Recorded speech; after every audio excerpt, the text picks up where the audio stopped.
नमस्कार दोस्तों, स्वागत है पॉलिटी स्टडी यूट्यूब चैनल पर। दोस्तों, एक जनरेशन, वह जनरेशन जो 1997 से 2012 के मध्य जन्मी और इसको बोलते हैं जेन जेड।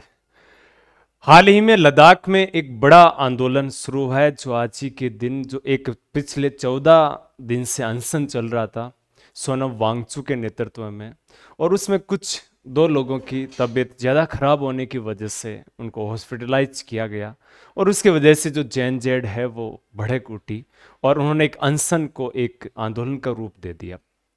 मैं बात कर रहा हूँ लद्दाख नया राज्य की। लद्दाख 5 अगस्त 2019 को, जिस समय जम्मू कश्मीर का हिस्सा था, तो 5 अगस्त 2019 को एक राज्य से केंद्र शासित प्रदेश, इसमें जम्मू कश्मीर और लद्दाख बनाया गया था। जम्मू कश्मीर को तो विधानसभा भी मिली, लेकिन लद्दाख को सिर्फ केंद्र शासित प्रदेश का एक थप्पा लगकर वो रह गया। वहां के लोगों की मांग ये थी कि जब हमने गृह मंत्रालय से संपर्क किया उस समय, तो हमें एक तो सुरक्षा की गारंटी दी गई थी और एक एक्सप्रेशन यानी हर प्रकार की जो नौकरियां वगैरह है उसमें फुलफिल हमने को मौका मिलेगा। वो मौका मिल रहा है ना, पर्यावरण के संदर्भ में कोई प्रकार से कार्य किया जा रहा है। एक बड़ा आंदोलन का रूप एक धीरे धीरे पिछले 6 वर्षों में ये रूप में आया था। उन लोगों की मुख्य रूप से जो आंदोलन है उसमें एक ही मांग है, वी वांट 6th शेड्यूल, 6ठी अनुसूची में हमें शामिल करो। जबकि सरकार इससे पहले भी सरकार कुछ हद तक अगर हम बात करें, वो लोग ये चाहते हैं कि हमें नौकरियों में अवसर मिले। हमें पिछले 6 साल में जब से लद्दाख एक केंद्र शासित प्रदेश बनाया तब से लद्दाख में ना तो पब्लिक सर्विस कमीशन की स्थापना की गई है, ना ही वो लोग कहते हैं कि आज तक एक भी नौकरी सर्जित नहीं की गई है, ना ही यूनिवर्सिटी में यहाँ के स्थानीय लोगों को कभी किसी प्रकार से अपॉइंट किया गया है। यहाँ पर सिर्फ नौकरशाही चलती है, यहाँ पर सिर्फ राजशाही चलती है, सरकारी अफसरशाही चलती है, यहाँ के लोगों की नहीं सुनी जाती। बात तो ये भी सही है, जहाँ नौकरशाही हावी होते वहाँ के लोगों की बातें नहीं सुनी जाती। मैं उदाहरण के लिए राजस्थान और हरियाणा की बात कर सकता हूँ। यहाँ तो हमारे मुख्यमंत्री है, उसके बावजूद भी नौकरशाही हावी है। ठीक है, तो इस प्रकार से हम कह सकते हैं सचिवालय से शासन चल रहा है, तो आपके तो वहाँ केंद्र शासित प्रदेश से, तो बात तो वो भी जाहिर सी है। ठीक है, यहां से हम कुछ तथ्यों की बात करेंगे, कुछ महत्वपूर्ण बात उस तथ्यों भी करेंगे कि वहां के लोग क्या चाहते हैं। 6ठी अनुसूची में उनको स्थान मिले, वहां के लोग चाहते हैं कि हमारे यहां एक विधान परिषद हो। पिछले लगातार 14 दिन से जो अनशन चल रहा था, उस अनशन का आज हम बात करें तो रीजन ये भी था कि मई 2025 से वहां से सरकार की जो वार्ता हो रही थी, वो वार्ता लगातार काफी लंबे समय से यानी वर्तमान तक बंद है। तो बातचीत हमेशा चलती रहनी चाहिए, और बातचीत जब नहीं चलती है तो ऐसी स्थिति में उग्र रूप, तनाव, विरोधाभास, आंदोलन, ऐसी घटनाएं देखने को मिलती है। अक्टूबर माने कि 6 अक्टूबर को सरकार ने ये तो कहा है कि बातचीत करेंगे, लेकिन वो एक लंबा अंतराल हो जाएगा क्योंकि अनशन चल रहा है।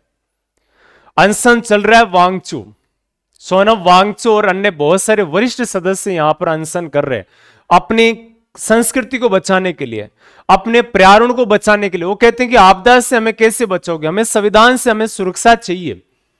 जबकि सरकार 370 और 35 से हटाने के बाद में वहां पर अनुच्छेद 371 के तहत जो सुविधाएं दी जाती है उसके तहत नियम लागू कर चुके हैं। वो चाहते हैं कि अलग राज्य बनाओ और अलग राज्य बनाकर हमें 6ठी अनुसूची में डाल दो, 244 अनुच्छेद के तहत शामिल करो। हमें यहाँ के लोगों अब बहुत साथ कुछ यहाँ व्यापार कर रहे हैं, कोई हमारे पास में ऐसा बजट शेड्यूल कुछ नहीं है हमारे सरकार की तरफ से, कैसे कर रहे हैं, क्या कर रहे हैं। मांग तो उनकी भी थोड़ी कुछ हद तक जायज है, लेकिन 14 दिन से अनशन कर रहे हैं।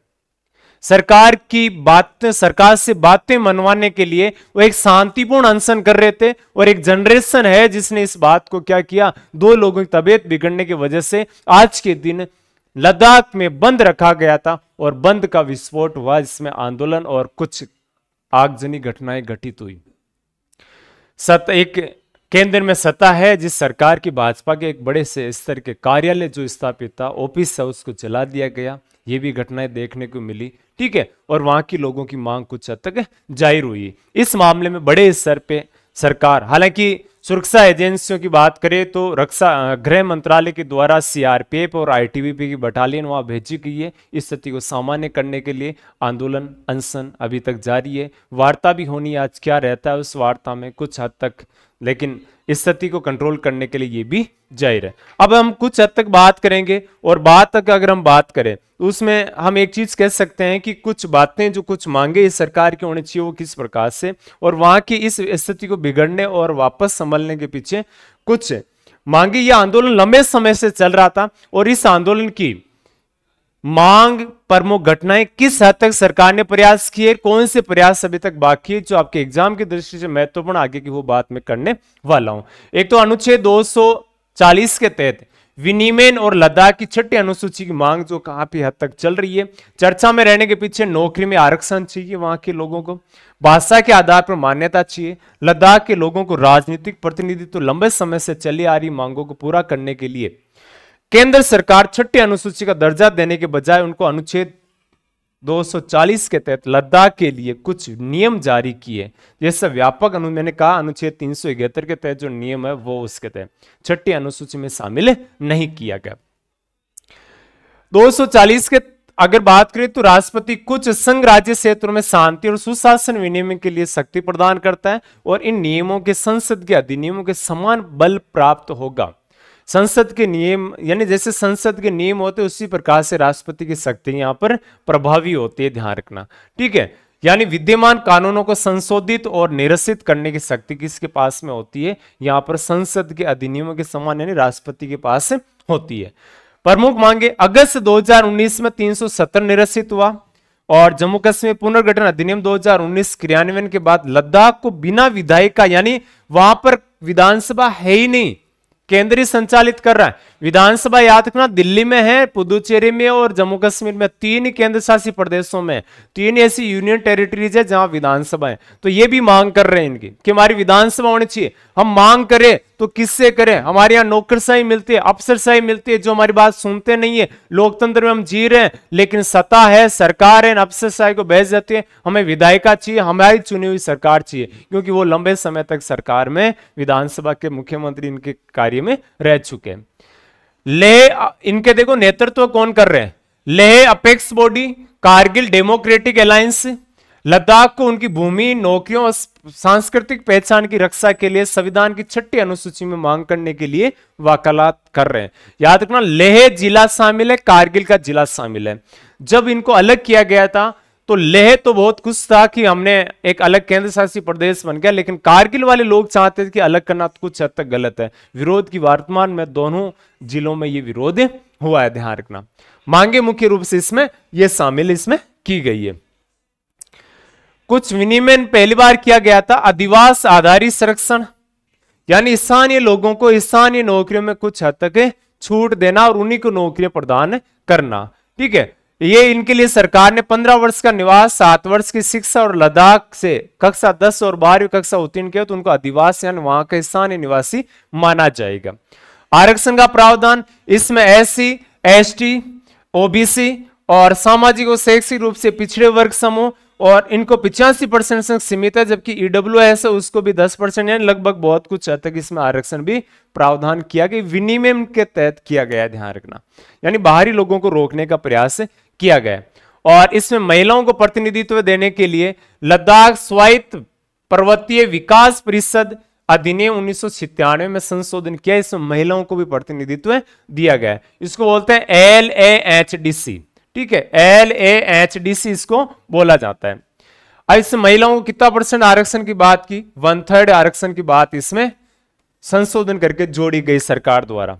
इसमें छठी अनुसूची की मांग क्यों कर रहे हैं, क्योंकि इन्होंने जो विनियमन किए वो किसके तहत जोड़े गए, वो 240 के तहत है। और छठी अनुसूची कौन से आर्टिकल में जुड़ती है, वो 244 में लागू होती है। उसमें विशेष प्रावधान अधिकार किसके पास आ जाते हैं, यहाँ राष्ट्रपति के बजाय राज्यपाल के पास पावर ज्यादा होता है छठी अनुसूची में। 5वीं अनुसूची में याद रखना राष्ट्रपति करता है, और विनियम 371 के तहत 240 के तहत राष्ट्रपति के पास पावर होता है। छठी अनुसूची में राज्यपाल परिषद वगैरह गठित कर सकता है, ठीक है।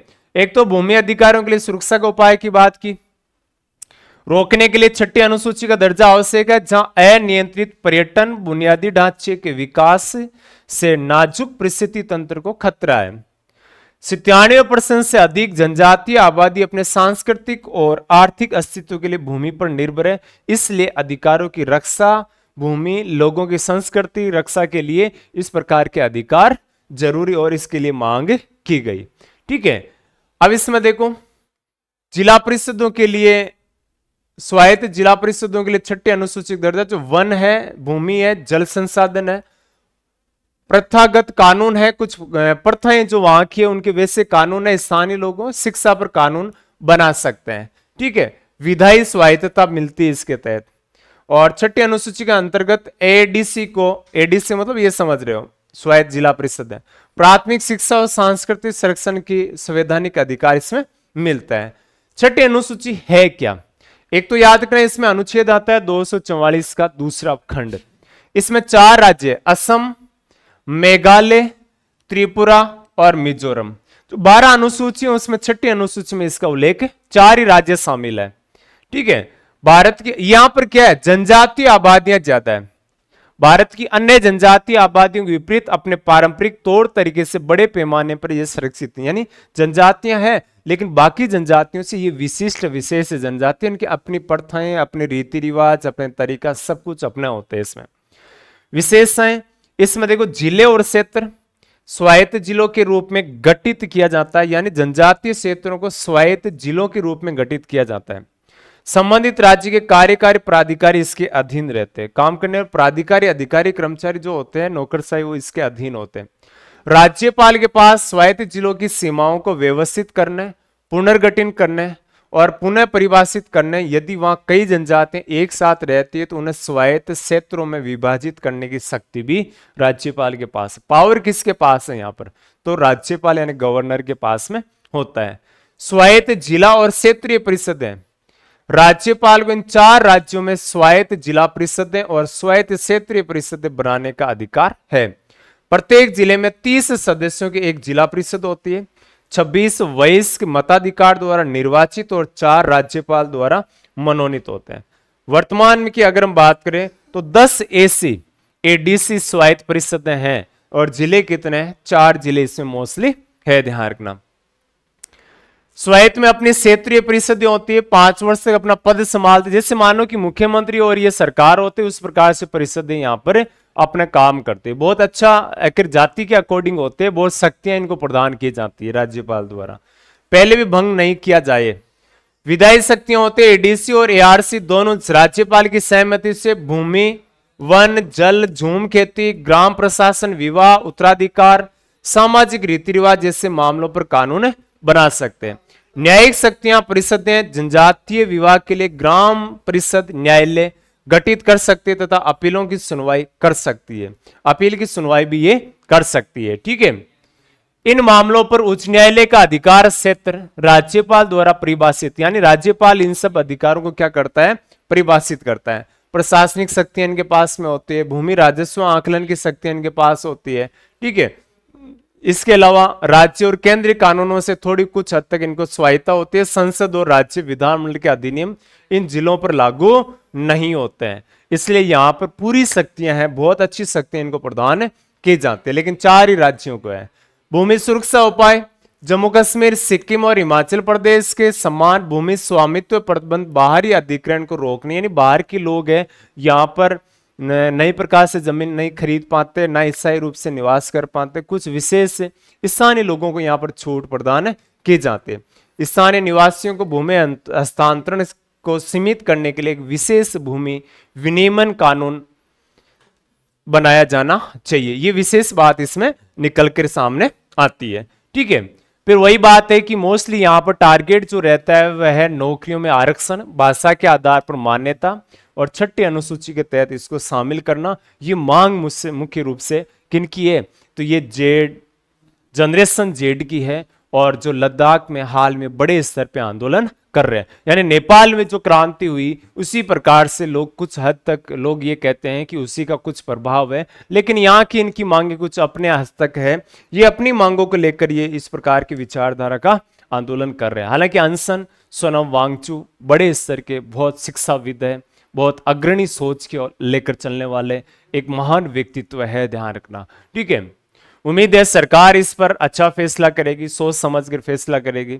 देखते हैं क्या होता है, कैसे होता है। अगले मुद्दे पर हम मिलेंगे अगली क्लास में। आज के लिए सभी को जय हिंद, नमस्कार साथियों।